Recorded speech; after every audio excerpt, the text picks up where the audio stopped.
નમસ્કાર દર્શક મિત્રો, સ્વાગત છે આપનું અમારા વિશેષ કાર્યક્રમ આપણું હેલ્થમાં.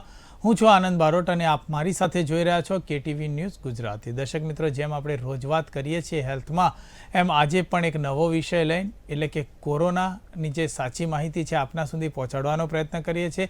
સાથે સાથે આજે અમે એક એવા નિષ્ણાત વ્યક્તિને આપની સમક્ષ લઈને આવ્યા છે કે જે ઇન્ડિયન મેડિકલ એસોસિએશન એટલે કે IMAના જનરલ સેક્રેટરી રહી ચૂક્યા છે એવા RN ટંડન સાહેબ આજે આપણી સાથે દિલ્હીથી જોડાવાના છે. આજનો આપણો સંવાદ હિન્દી ભાષામાં થશે, કેમ કે જ્યારે આપણે કોરોના અત્યારે વિશ્વવ્યાપી થઈ રહ્યો છે અને ફરીથી માથું ઉચક્યું છે, ત્યારે દિલ્હી એક આપણું સેન્ટર છે અને દિલ્હી આપણી ભારતની રાજધાની છે અને ત્યાંથી જ્યારે આટલા મોટા માણસ આપણી સાથે વાત કરતા હોય ત્યારે ચોક્કસપણે આપણે એમનો પણ લાભ લઈશું અને આના દ્વારા કેટીવી ન્યૂઝ ગુજરાતીના માધ્યમથી અમે અમારા દર્શક મિત્રોને પણ સારી માહિતી મળી શકે. ત્યારે આપણે RN ટંડન સાહેબનો જ્યારે અમે સંપર્ક કર્યો ત્યારે એમની પાસે પણ ઘણી બધી એવી માહિતી હતી કે જે આપણી સાથે શેર કરી શકે છે. અને કોરોના જે રીતે અત્યારે માથું ઉચક્યું છે અને ફરીથી પાછા કોરોનાના કેસો વધવા માંડ્યા છે. જોવા જઈએ તો ઠેર ઠેર હવે ફરીથી પાછા પોઝિટિવ કેસોની સંખ્યા વધવા માંડી છે.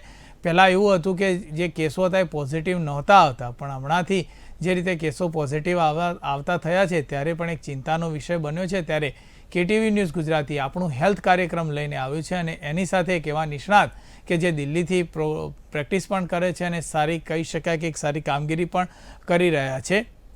દર્શક મિત્રો, આમ જોવા જઈએ તો જે કોરોના છે એક આખો વિષય અલગ છે, કેમ કે બીજી બધી જે માંદગીઓ હોય છે એની અંદર આપણને ક્યાંક ને ક્યાંક નાની મોટી રાહતો મળતી હોય છે, પણ જે રીતે 2 વાર કોરોનાએ હુમલા કર્યા છે અને એની અંદર જે લોકોનો ભોગ લેવામાં આવ્યો છે એને 100% ન નકારી શકાય. કોરોના અત્યારની કહી શકાય કે એક નવીથી ફરી પાછું માથું ઉચકીને ઊભી થયેલી એક બીમારી છે, એટલે એમાં પણ ખૂબ સાવચેતી રાખવી જરૂરી છે. સાથે સાથે એવું પણ કહી શકાય કે જ્યારે કોરોના આટલા મોટા પાયા ઉપર ફરીથી હવે આવવા લાગ્યો છે ત્યારે એના સાવચેતીના પગલાં અને બીજી વસ્તુ કે જે ગાઈડલાઇન નવી બહાર પાડવામાં આવી છે એના ઉપર પણ આપણે ખૂબ જ વિશ્વાસ રાખીએ અને એમને જે લોકોએ કહ્યું છે એ રીતે કરવાનો પ્રયત્ન કરીશું તો 100% આપણને સારી સક્સેસ પણ મળી શકશે. જ્યારે આપણે વાત કરીએ છીએ કોરોનાની ત્યારે SMS જે પદ્ધતિ છે જે ડૉક્ટર્સ દ્વારા કે ગાઈડલાઇન દ્વારા આપવામાં આવી હતી એનું પણ ચોક્કસપણે આપણે પાલન કરવું જોઈએ. S બોલે તો સોશિયલ ડિસ્ટન્સિંગ, M બોલે તો માસ્ક અને S એ કહી શકાય છે કે સેનિટાઇઝેશન. એટલે કે SMS દ્વારા જ્યારે આપણે આ સિસ્ટમનો ઉપયોગ કરીએ છીએ ત્યારે કોરોનાથી બચવાનો પણ પ્રયત્ન કરી શકાય છે. એટલે કે કોરોનાને નાબૂદી કરવા માટેના ઘણા બધા પ્રયત્નો થઈ રહ્યા છે. જે રીતે 2 વેક્સિનેશન આપવામાં આવ્યું ને હવે તો બૂસ્ટર ડોઝ પણ શરૂ થઈ ગયા છે. એટલે કે આપ જાણો છો કે ભારત સરકાર દ્વારા ખૂબ મોટી એક મુહિમ ચલાવવામાં આવી અને મુહિમ દ્વારા જે લોકોને વેક્સિનેશન કરવામાં આવ્યું એના કારણે આ વેવ એકદમ ધીમી પણ પડી ગઈ છે. પહેલી લહેરમાં આપણે જોયું, એના પછીની બીજી લહેરમાં જોઈને અત્યારે કહી શકાય કે ત્રીજી લહેરની અંદર કોરોના છે એવું નથી, નકારી ન શકાય, પણ જે રીતે એની ભયાનકતા હતી કે જે એનો વેગ હતો કે જે સ્પીડથી કોરોના સ્પ્રેડ થઈ રહ્યો હતો એની ગતિમાં પણ થોડો ઘણો ઘટાડો થયો છે અને એનું કદાચ શ્રેય આપણે આપવો હોય તો ભારત સરકારને આપી શકીએ છીએ, કારણ કે એમને જે રીતે એક મુહિમ ચલાવી 100 કરોડથી વધારે લોકોને જ્યારે वैक्सीनेशनની बात થઈ ગઈ ત્યારે टंडन साहब बहुत स्वागत है आपका हमारे विशेष कार्यक्रम अपनू हेल्थ में. टंडन साहब, ये बताइए कि जिस तरह से अब दूसरी बार नहीं तीसरी बार जिस तरह से कोरोना वापस हमारे आ गया है और कोरोना ने जिस तरह के जो पेशेंट है उनके साथ भी अभी तालमेल उनका शुरू हो गया है, तो क्या बताएंगे कोरोना के बारे में? सबसे पहले तो हमें अभी ये समझना है कि कोरोना खत्म नहीं. लोगों को जो भ्रम हो गया है कि कोरोना खत्म हो गया है और वो बिल्कुल फ्री लाइफ जीना शुरू कर चुके हैं. लाइफ जीना है सब में अच्छी बात है, पर एक कोरोना इन्फेक्शन है जो अभी तक खत्म नहीं. और सबसे बड़ी परेशानी कोरोना के साथ में ये है कि वो नए वेरिएंट्स के साथ बार बार आता है और अटैक.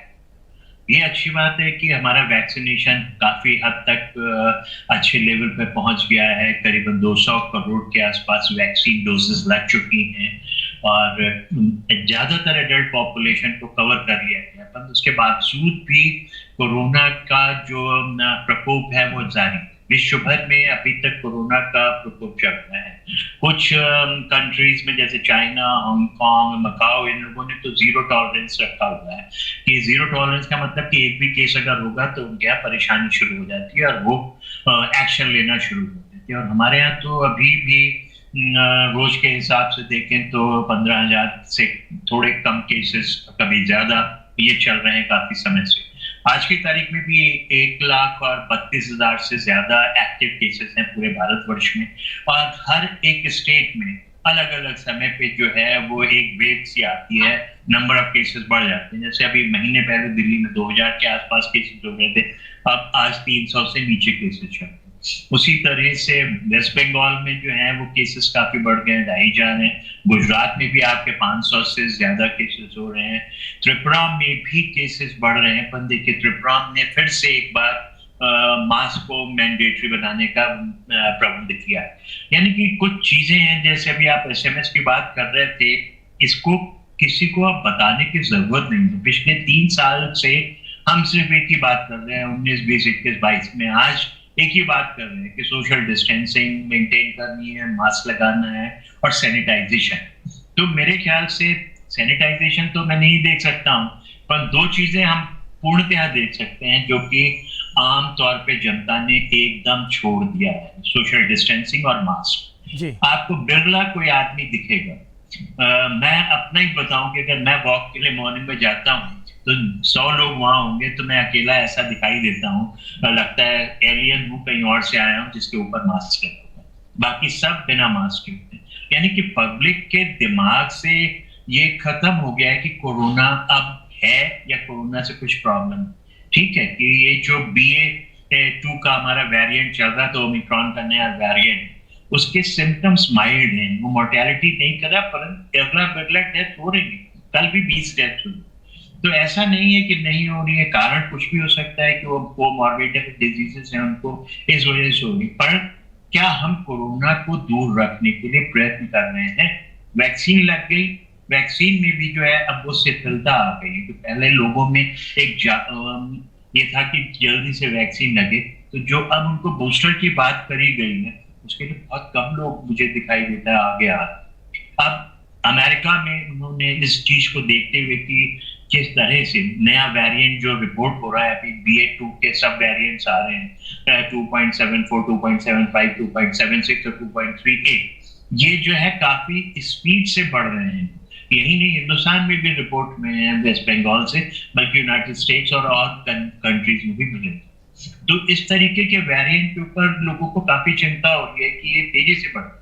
अच्छा, और एक चीज ये मानना पड़ेगा कि वैक्सीन जो है लाइफ लॉन्ग आपको इम्यूनिटी नहीं देती, आपकी इम्यूनिटी थोड़ी कम हो गई, तो बूस्टर लगवाना भी जरूरी हो रहा है। अमेरिका में इन्होंने सेकंड बूस्टर की बात करना शुरू करी। विश्व के कुछ देशों में पहले से ही सेकंड बूस्टर लग रहा है, पर बूस्टर के साथ में जो हमारा बिहेवियर है वो सबसे जरूरी है कि हम उसको फॉलो करें। जो कोरोना एप्रोप्रिएट बिहेवियर, उसको हम नहीं छोड़ सकते।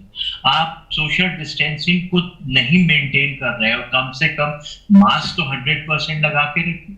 मास्क एक बहुत बड़ा प्रोटेक्शन है। अगर आप देखें तो मास्क लगाने की वजह से पहले समय में मास्क की कमी थी, लोगों को पता भी नहीं था, लोग इस्तेमाल भी नहीं कर रहे थे। पर सेकेंड वेव जब बहुत सीवियर आई तो लोग कम से कम मास्क लगा रहे थे, तो मास्क की वजह से प्रोटेक्शन हो रहा था, मास्क की वजह से बहुत सारे फायदे हो रहे थे, और आज भी वो फायदे मिल रहे हैं। जहां जहां पर लोगों ने विश्व के देशों में मास्क को नकारा या जिसको नहीं माना, वहां पे कितनी दिक्कतें आई आप अंदाज लगा सकते हैं। इतना बड़ा यूनाइटेड स्टेट्स ऑफ अमेरिका, वहां पे मास्क के ऊपर इतनी कंट्रोवर्सीज होती थी, उसका नतीजा आपने देखा है, कितने नंबर ऑफ केसेस होते थे अमेरिका में, और किस तरीके की प्रॉब्लम हो रही थी, जस्ट बिकॉज कि लोगों में थोड़ा सा जो था वो मास्क के लिए जो था कि हम क्यों लगाएं, हम तो नहीं लगाएंगे। वही जो चीज है ये आज भी हमारे लिए एक विषय बन गई है परेशानी का, कि कोरोना के केसेस आते हैं, बढ़ते हैं। लोगों को ये समझना है कि जो बीमारी हम प्रिवेंट कर सकते हैं किसी भी एक बड़े सिंपल से तरीके से, चाहे वो मास्क है चाहे वो वैक्सीनेशन है, तो उसको क्यों नहीं प्रिवेंट करते? उसमें एक भी डेथ क्यों होनी चाहिए? हेल्थ का एक ही एम होता है, हेल्थ प्रोफेशनल्स का एक ही एम होता है कि प्रिवेंटिव डिजीजेस जो हैं उन्हें प्रिवेंट करो, उसमें से एक भी डेथ नहीं होनी चाहिए। जो चीज हम प्रिवेंट कर सकते हैं, कुछ चीजें हम नहीं प्रिवेंट कर पाते, वहां पर तो हमको एक्सेप्ट करना पड़ता है कि डेथ होती, पर जो प्रिवेंटेबल है वहां पे हमारे एफर्ट्स 100% होने चाहिए। 100% जब हम एफर्ट्स की बात करते हैं तो आपका SMS लोगों को फॉलो करना चाहिए और वैक्सीनेशन का जो बूस्टर डोज है उसको मिस नहीं करें। आप पूरा देखेंगे कि 2 डोजेस के बाद जहां पर बूस्टर डोज इंडिया में लगना शुरू हुए तो हमारी थर्ड वेव सो कॉल्ड जो आई उसमें हमारे नंबर ऑफ केसेस सडनली बढ़े, 3 लाख तक पहुंच गए और उसके बाद वो ऑटोमेटिकली डाउन आते चल गए, जो कि हमारा वैक्सीनेशन चल रहा था, लोगों में जागरूकता थी और वो वैक्सीनेशन के लिए भाग रहे थे। सेकेंड डोज का जब बूस्टर आएगा मेरे ख्याल से उससे और फर्क पड़ेगा। फर्स्ट बूस्टर जो पहले हेल्थ प्रोफेशनल्स और फ्रंटलाइन वर्कर्स को दिए गए उसका एक सबसे बड़ा असर आया कि हेल्थ प्रोफेशनल जो आपके सबसे पहले लड़ाई लड़ रहे हैं कोरोना से और उनकी बहुत ज्यादा डेथ्स हुई थी फर्स्ट और सेकेंड वेव में, वो जाकर के थर्ड वेव में बहुत कम हुई। क्यों? उसकी वजह सिर्फ यही थी कि अथॉरिटीज ने ये तय कर लिया था कि हेल्थ प्रोफेशनल्स और फ्रंटलाइन वर्कर्स को बूस्टर सबसे पहले लगाए थे। सबसे पहले वैक्सीन भी उन्हीं को दी गई थी। उसका पर्पस यही था कि इनको अगर हम बचाएंगे तो आगे ये औरों को बचाएंगे और उसको देख करके आम जनता भी वैक्सीन के लिए आएगी। तो हम यही चाहेंगे, सब लोगों से रिक्वेस्ट करेंगे, जिस तरह से हेल्थ प्रोफेशनल्स और फ्रंटलाइन वर्कर्स ने बूस्टर डोजेस के लिए आगे बढ़ कर बूस्टर लगवाई, बिना किसी चीज को सोचे हुए आपकी सेवा में लगे रहे, तो आपका भी कर्तव्य है कि हेल्थ वर्कर्स के प्रोटेक्शन के लिए कम से कम आप बूस्टर डोज लगवाइए। अगर आप बीमार होकर वहां जाते हैं तो वो भी एक्सपोज होते हैं आपके इन्फेक्शन से, तो अगर आपको ही इन्फेक्शन नहीं होगा तो आप अपने फ्रंटलाइन वर्कर्स को भी प्रोटेक्ट कर सकते हो।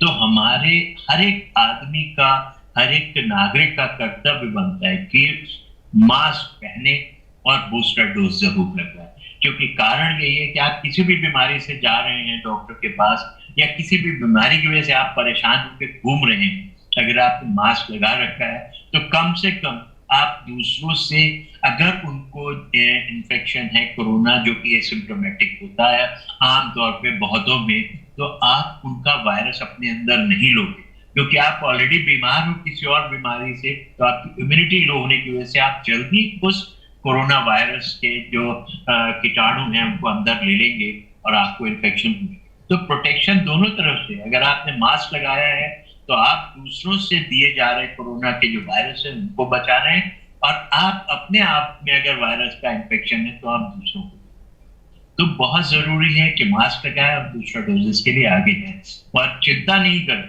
BA 2.75 बढ़ सकता है, उसके नंबर बढ़ सकते हैं, पर सिवियरिटी उतनी नहीं होगी जितनी पहले हो चुकी है। तो हमारे पास एक लड़ने का यंत्र जो सबसे बड़ा है वो वैक्सीन है और दूसरा जो है मास्क है। सोशल डिस्टेंसिंग मैं समझ सकता हूं कि भारत जैसे देश जिसकी पॉपुलेशन नंबर 1 पे होने वाली है आने वाले चंद सालों में, तो सोशल डिस्टेंसिंग के लिए थोड़ी सी दिक्कत है, परंतु अननेसेसरली आप गैदरिंग्स में जाएं और वहां जाकर इन्फेक्शंस को लें या दें, वो ठीक नहीं होगा। तो उसके लिए प्रिकॉशंस तो आप ही को लेना है। गवर्नमेंट गाइडलाइंस बना सकती है, गवर्नमेंट कभी कभी फोर्स कर सकती है, पर सब चीजें फोर्स करने की नहीं होती हैं। एक होता है हमारी अपनी क्या जिम्मेदारियां हैं उनको निभाना, और हमारी सबसे बड़ी जिम्मेदारी है कि हम अपने आप को प्रोटेक्ट करें, अपने आसपास के लोगों को प्रोटेक्ट करें, अपने घर वालों को प्रोटेक्ट करें, और वो इसी तरह से हो सकता है कि हम मास्क लगाएं और अननेसेसरली सोशल डिस्टेंसिंग को मेंटेन ना करके बाहर जा करके घूमे, भीड़ भाड़ में जाएं, उससे बच सकते हैं। क्योंकि हमने ये सीख लिया है 2 सालों में कि हम किस तरह से भीड़ भाड़ वाले इलाकों में ना जाएं और बच सकते हैं, और आपका डेली रूटीन जितना भी है वो आराम से चल सकता है। आप सब कुछ कर सकते हो आज के दिन में, अगर आप बाहर नहीं भी जाते हो तो भी। तो बेहतर यही है कि हम अपने आप को प्रोटेक्ट करें, अपनी जनता को प्रोटेक्ट करें, अपने नियर और डियर्स को प्रोटेक्ट करें। इस तरह से हम जो सपोर्ट करेंगे वो देश की इकोनॉमी के लिए बहुत फायदेमंद होगा। एक वैक्सीन की कॉस्ट कुछ भी नहीं है जब हम एक मरीज के इलाज की बात करते हैं। लोगों ने लाखों रुपए खर्चे हैं अपने इलाज के लिए, फिर भी जिंदगी नहीं बचा पाए, परंतु एक वैक्सीन लगवाने से कितने लोगों की जिंदगी बच रही है, इसका अनुमान अगर इकोनॉमिक्स लगाएंगे तो बहुत बड़ा एक ऐसा फायदा दिखाई देगा कि वैक्सीन के ऊपर जो भी खर्चा गया है वो एक बहुत ही तुच्छ अमाउंट होगा, और जो जिंदगी बची है उनसे जो बचाव हुआ है वैक्सीन से उसकी कोई भी कैलकुलेशन जो है नहीं की जा सकती, क्योंकि एक जिंदगी की वैल्यू कभी भी पैसे से नहीं। बहुत अच्छी तरह से टंडन साहब आप हमें बता रहे। टंडन साहब, जो पहले वेरिएंट आए थे और जो अब के वेरिएंट में क्या डिफरेंट है और उसकी जो डेंसिटी है वो कैसी है, वो छोटी सी बात आप हमें बता दीजिए। देखिए, उस पहले और दूसरे और अभी के जितने भी वेरिएंट्स हैं, उसमें सबसे पहली चीज ये है कि हमें ये समझना है कि पहले क्या हुआ और अब क्या हुआ। जी। पहले हमारे को कोरोना का कुछ भी नहीं पता था, हम कोरोना के बारे में नहीं जानते थे। डिफरेंट वेरिएंट्स पहले आए हैं वो अलग थे, पर ये जो कोविड-19 आया था ये एकदम अलग। इसने जिस तरह से पूरे विश्व में तहलका मचाया और लोगों पर इन्फेक्शन किया और डेथ्स हुई, उस समय तक हम धीरे धीरे चीजों को सीख रहे थे। अगर हम हिंदुस्तान की बात करें तो जब फर्स्ट वेव आई थी तो हमारे पास इन्वेस्टिगेशन के लिए कोई जगह नहीं थी। एक लैब थी हिंदुस्तान में जो टेस्ट करती थी, और अब आज देखिए घर घर में कोरोना का टेस्ट हो रहा है। आप अपने किट लाते हैं, टेस्ट करते हैं, तो कितना फर्क हो चुका है। और उससे इम्पोर्टेंट चीज है कि उस समय कोरोना जो था वो बिना किसी झिझक के सब पे अटैक कर रहा था। हमारे पास ना कोई प्रोटेक्शन था, ना हम मास्क यूज कर पाते थे, ना वैक्सीन। तो उस समय कोरोना बहुत तेजी से फैला। उसके बाद हमने कोरोना से लड़ाई लड़ना शुरू करी, कोरोना को हमने दबाने की कोशिश करी, दवाइयां इस्तेमाल करी, सब कुछ हर तरह से कोरोना को दबाने की कोशिश करी। तो हमारी एक डार्विन की थ्योरी है, सर्वाइवल ऑफ द फिटेस्ट। तो कोरोना ने अपने आप को सर्वाइव कराने के लिए चेंजेस लाना अपने में शुरू किया, यानी कि म्यूटेशन शुरू। एक वेरिएंट आया, फिर उसका दूसरा वेरिएंट आया, तो तीसरा वेरिएंट आया। तो ये एक वायरस के अंदर और एक आरएनए और डीएनए जो होते हैं, इसके अंदर एक क्षमता होती है कि अपने आप में वेरिएंट पैदा करते जाते हैं टू सर्वाइव। तो पहले वाले जो वेरिएंट थे वो बहुत सीवियर थे, वो इन्फेक्शन भी बहुत ज्यादा करते थे, नीचे लंग्स में भी जाते थे। पर धीरे धीरे करके जो वेरिएंट आए हैं उनका attack deeper into the lungs नहीं हुआ, बल्कि वो ऊपर के हिस्से में हमारे जो सांस की नलियां हैं उन्हीं तक रुक जाते हैं। वही आज भी जो नया वेरिएंट आया है ये स्प्रेड तेजी से करते हैं। जैसे थर्ड वेव की बात करेंगे कि वहां पे 3 लाख केसेस जो थे 1 महीने में हो गए थे। पहले जो था हमारा 3 लाख पहुंचने में हमें 4 महीने लगे।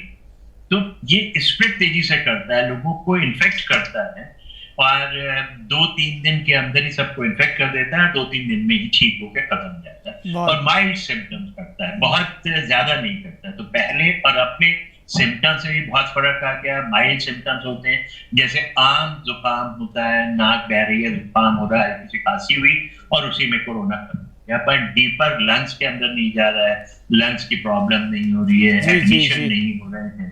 तो यही सब फर्क आ गया पहले और नए वायरस में। नया वायरस कमजोर हो गया और हमारी वैक्सीन ने जो है हमारी इम्यूनिटी इतनी बढ़ा दी कि हम वायरस के साथ लड़ रहे हैं और उसको अपने शरीर पे असर नहीं डालने दे रहे हैं। क्या बात, और हम उस जंग में जीत रहे हैं। बहुत अच्छी तरह से टंडन साहब आप हमारे साथ जुड़े और हमारे दर्शकों को इतनी जानकारी दी, उसके लिए बहुत बहुत शुक्रिया। દર્શક મિત્રો, આ હતા ડૉક્ટર ટંડન કે જેને આપણને ખૂબ ઝીણવટભરી અને ખૂબ સારી માહિતી આપી છે। તો કાલે મળીશું એક નવા વિષય સાથે, એક નવા ડૉક્ટર સાથે। ત્યાં સુધી જોતા રહો KTV ન્યૂઝ ગુજરાતી। સમસ્યા તમારી, ખબર અમારી। નમસ્કાર।